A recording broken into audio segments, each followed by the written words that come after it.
What up, what up, what up? I hope you guys like that thumbnail. I was at red light and I don't know. I made a couple mistakes today. It happens. So I'm in South Florida, alright? I'm on my way home from a job today that, I drove about an hour to get to. Not typically what I do, but this is a reoccurring customer. She's a good customer. It's a great neighborhood. Subdivision, beautiful homes, beautiful property. So then it's, a decent payday. Went down. So first things first, I'm driving down 95, which is like a major highway. It connects South Florida all the way up to Maine. If you're on the East Coast, you know what it is. Hell, if you're probably anywhere in the U.S., you know what it is. But anyway, so I'm on 95, and to the left of me, all of a sudden, I'm in the right lane. I'm actually behind another truck and trailer, and I'm just coasting. I don't want to be doing top speeds with all my equipment. I'm sure some of you know that. So I'm cruising in the right, not all the way over, but I'm in, second from the right lane. And all of a sudden, this woman comes up next to me. She's beeping, and I'm like, I thought maybe she thought I was going too slow, which there was a trailer in front of me going slow, and I was behind them, not worried about it. So I thought, you know what?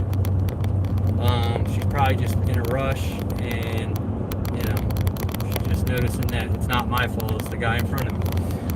Anyway, long story short, I get phone call after phone call, and I'm on 95, and I'm like, I usually don't just take calls on 95.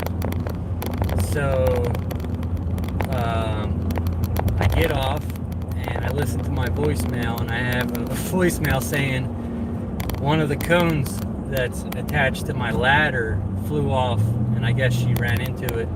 But luckily, by the time I called her back and I said, hey, I'm really sorry, let me know if there's anything I could do, I asked her if she was okay, and by then she's already cooled down. So she's like, oh really, it's not a problem at all, I was just really mad in the moment. The cone hit my car, which is crazy. So I ended up, what I did was I got a real big strap and was able to strap through the cones and then strap them to my ladder, so they're not going nowhere. But luckily no one got hurt. Then this ain't listen, it's just mistakes. It could have been bad. And then today when I was at the house, I did a pre-job inspection to make sure I can cover up the cameras, the door handles, the garage door openers, whatever. But I missed, she had a couple beach towels sitting on top of the chairs, and I'm cleaning the house, and boom, I'm like, crap, I see them. So what I did was I grabbed them immediately, ran them over to the hose, started rinsing them off, but it got them, bleached them out. So just because they're pure cotton, and when you have bright orange cotton and bright blue, doesn't stand a chance. So anyway, after, I guess she had to run out, so she came up to me and was like, hey, I'm about to leave, can I pay you? And I was like, yeah, sure. I said, hey, listen, I wanted to let you know you had some towels over there. I tried to get them rinsed off in time, but it was too late and they were ruined. So I was straightforward with her. I'm sure she probably seen them at this point. But anyway, point being is, you're gonna make mistakes. I had to get honest, tell her what was going on. She wasn't mad at all. I told her I'd take some money off the job, which, she agreed to do, which I felt better about. This way she can get new ones. But anyway, it's one of them things that you don't want to, you might think, I'll just let it go. It's part of what, but, I let her know she wasn't happy. Then the husband came home, and these towels are sitting out there still, so he probably seen them. So I ran up to him. I just told him the story. I told him I was sorry. But, sometimes doing mistakes like that could get you lifelong customers, believe it or not. So, you know, that they'll see that I made a mistake, I was honest with them, and I made it right. Like, we're only human. Stuff's gonna happen. But the steps I took afterwards, which was being honest, making it right, and boom, we're good to go. So, anyway, what's going on with you guys? I'm at a light right now. What's up, Anthony? Hey, question, can I use a union style ball valve for the water until the until the GF metering valve comes in? Yeah, absolutely.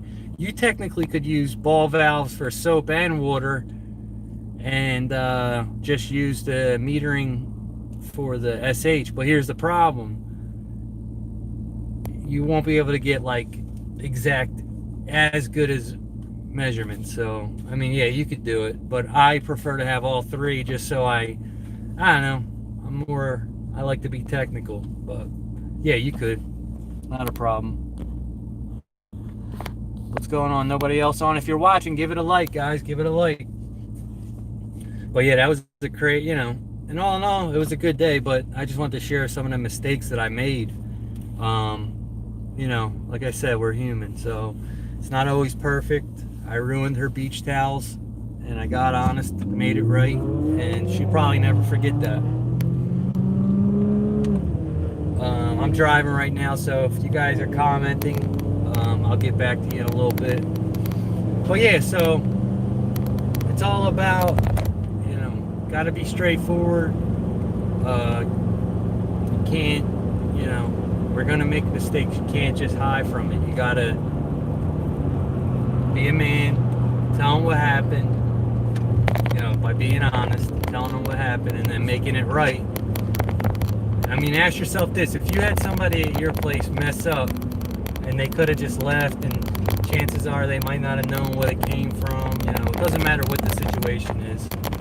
You know, today it was just an example, but if they made a mistake and they came to you and said, hey, we made this mistake, we want to make it right, like, as long as it's not too detrimental, like, you're gonna go, wow, like, that was nice of this person to come forward and tell me the truth. So you know, like I said, this was already a reoccurring customer. This is somebody I've already done her house. This would be 3 times. So like I said, it's a good neighborhood. I want to get a lot of referrals constantly. Always got to do the right thing.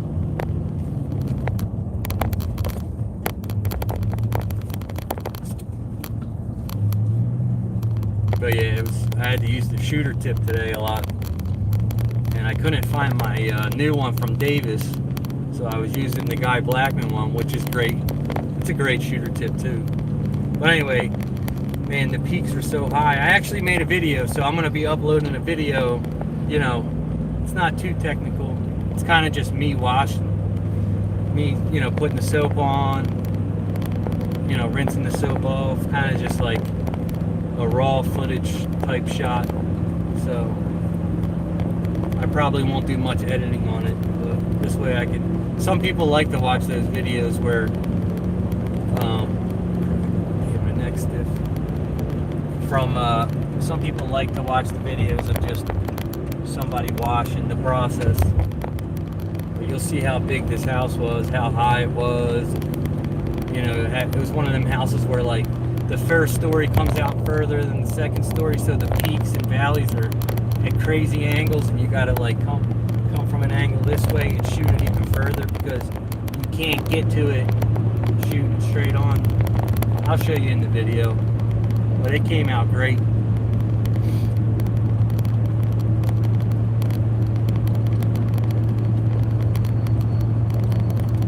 But yeah, it was like, I don't know, probably a 15-minute video I made. Let's see if I can see any comments.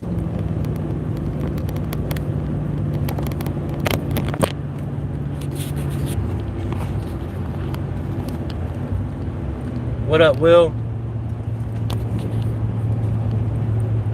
Above and beyond, what up?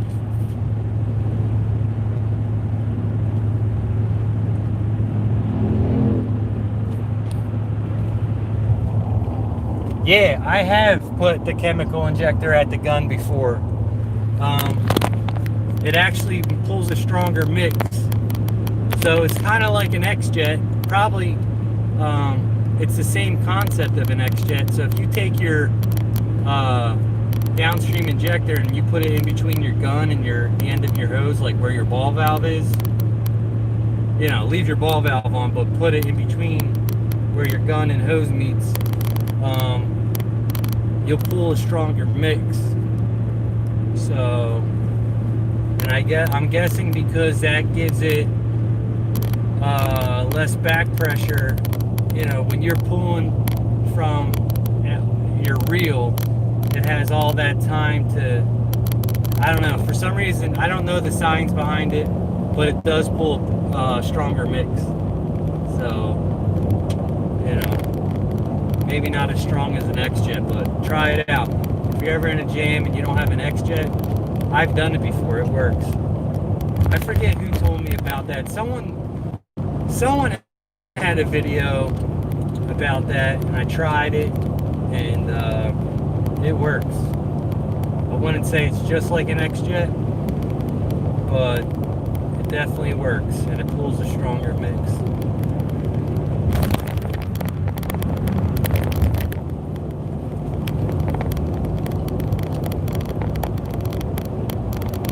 What up, Faz? Yeah, man, I see you on Facebook, Faz Pressure Washing.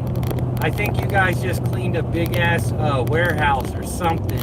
Or maybe a water tower. Am I right on that? But I remember seeing... I might be confusing you with someone else. But yeah, they got some big job they just did. It looked good. I forget what it was exactly, but for some reason I'm thinking that's what it was. Anyone else on? Yeah, more draw at the gun, correct. What up, Charles? What up, Miller? What up, Will Faz? Was that you, man? John Sacco, what's up, bro? A happy pen? What the hell's a happy pen? Where at?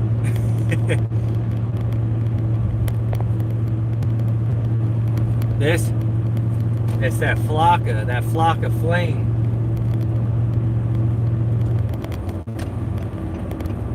Well, yeah.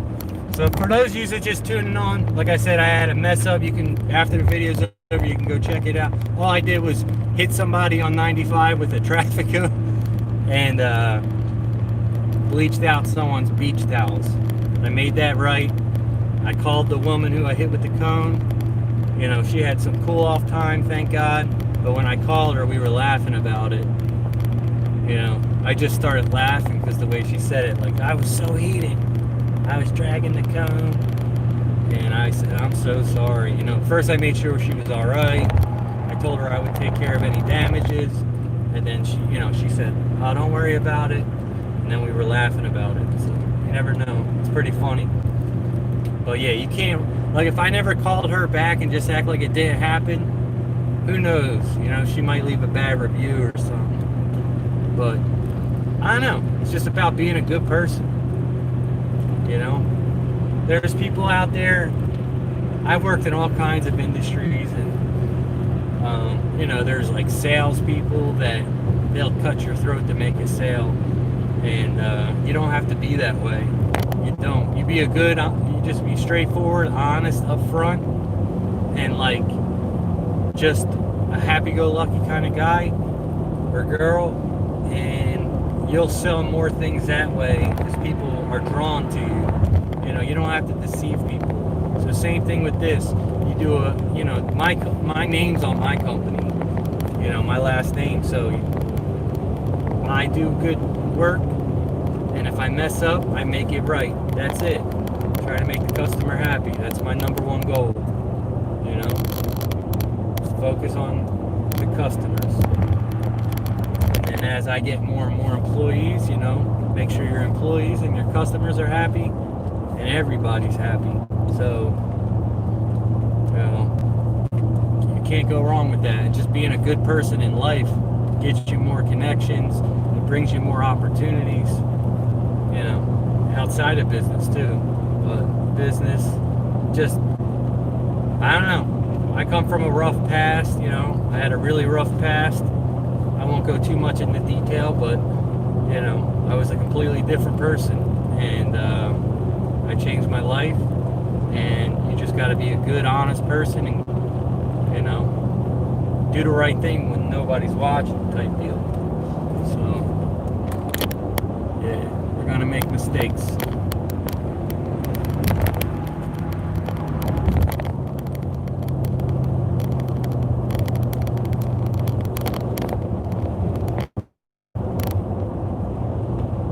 Yeah, man, I'm hot too. I'm Irish, so I was getting burned up. What up, Wild West? Yeah, man. I don't know, but I'm happy, you know? And then, like I said, I just got that customer factor. I'm happy with it. I like it. Like today, I pulled out my phone. The key with the customer factor is, and a lot of people talk trash about it, the key is you have to have a laptop or a computer, and you have to go ahead and set up your services, your emails, set that all up on a computer. And then when you're out in the field on your phone, on the app, it'll run perfectly. Like I can enter someone's, if they call me, I can enter their name in.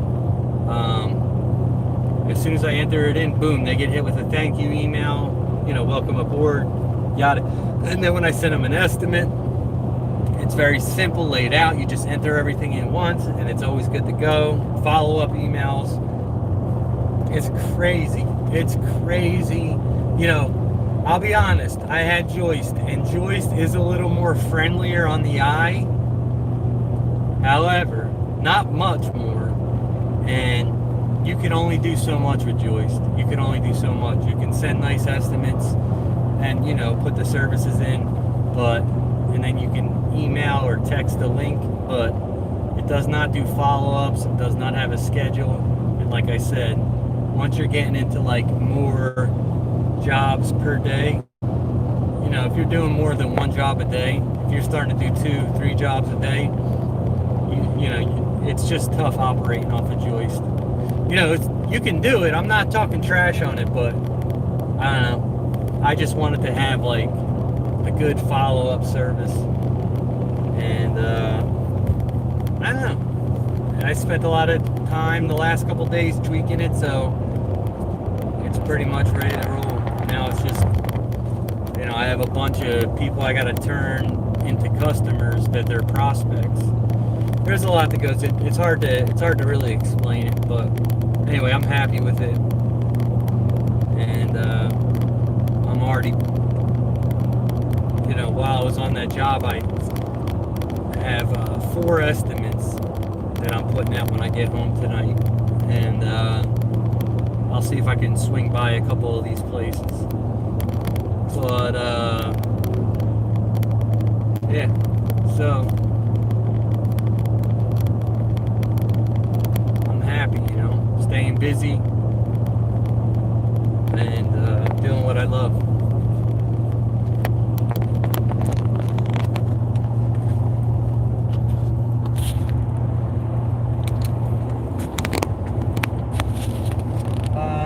Check. Dun, dun, dun, dun.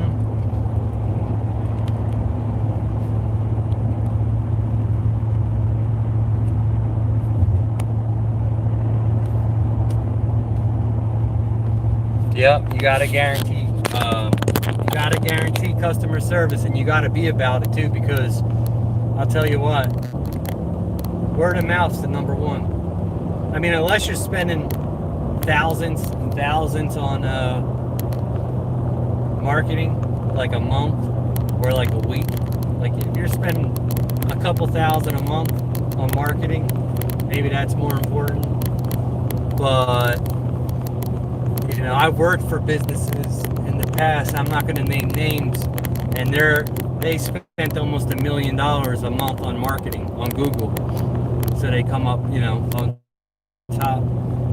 But the problem with that is the customer service goes down because they're so busy in this particular type of place that I worked that I don't know what happened. Anyway, so yeah, so this place was so busy that they were leaving, you know, a lot of people were leaving nasty reviews, there's some good reviews and stuff, but basically what I'm saying is word of mouth. So if you got one truck or maybe two trucks or three trucks, like your quality is not going to be as good as that one truck. I mean, people might argue that, but I just don't see how. When you got the owner operator on the truck, or maybe one other truck besides him, and he can check both trucks, like stops both jobs simultaneously, stop at one, stop at the other, like you can keep the quality control up. But outside of that, 2-3 trucks, like I don't see how you keep your quality as good as it was when you were on the truck.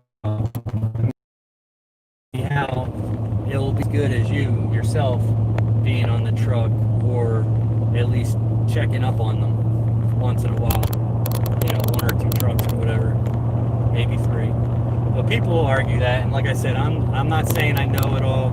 I might be completely wrong, but I just don't see how logically that could be the case. If you have like 10 trucks, if you can keep your quality up as if it was when you had one. I mean, I know there's ways, but I don't see it at, like, especially as like a normal person ordering your service, when they see you have 10 trucks. I mean, your quality might be good, but I'm just saying it's not as good as it was when that operator was on the truck. And I don't even know what I was getting at on that point, but yeah, satisfaction. You got to make sure they're happy. And if they're not, either fix it or, tell them not to worry about paying you.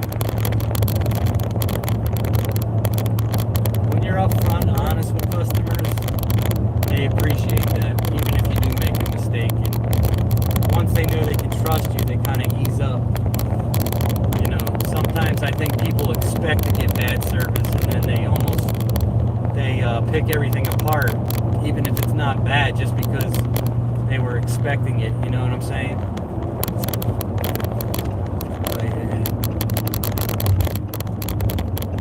I'll look at the comments in a minute, guys. I don't want to be, can't be doing it. I gotta check in the light, so don't mind me. Don't think I'm ignoring you. I just can't be checking comments while driving. I can do this video while driving, because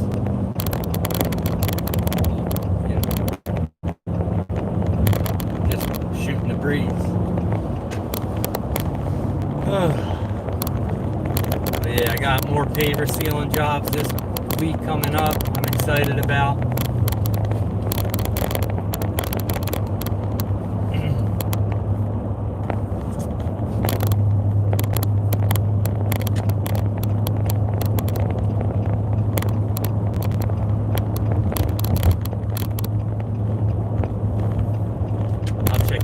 Out in a second.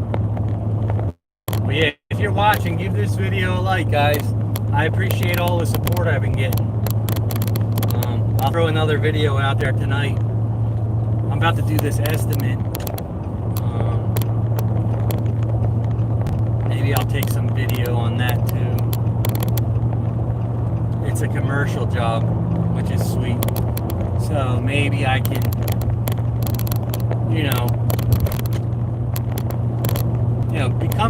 here's the thing with commercial.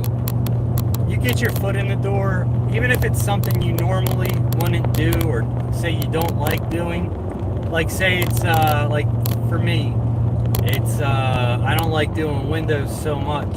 But if a company called me and said, hey, I got a few windows on the exterior, I want you to clean up, I'm going to do the job, number one, because they're eventually going to need their building washed, their parking lot, their roof. So remember that with commercial, you get your foot in the door with something. Like I have one commercial bid that I go to every 2 weeks, and it's to the point where it's just do the work and invoice, no questions asked. So yeah, but if you're just coming on, give the video a like. I'm at the light. What up, Mikey? Yeah. And we just finished the passers home.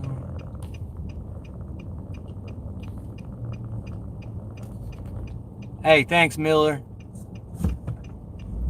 But yeah, so anyway, I'll check this place out.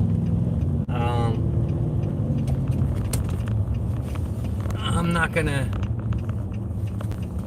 do it live, but I'll take a video because I made a video earlier today, like I said, of me washing. So I'll put that up, and maybe I'll put a clip of the estimate, and we'll see how it goes. But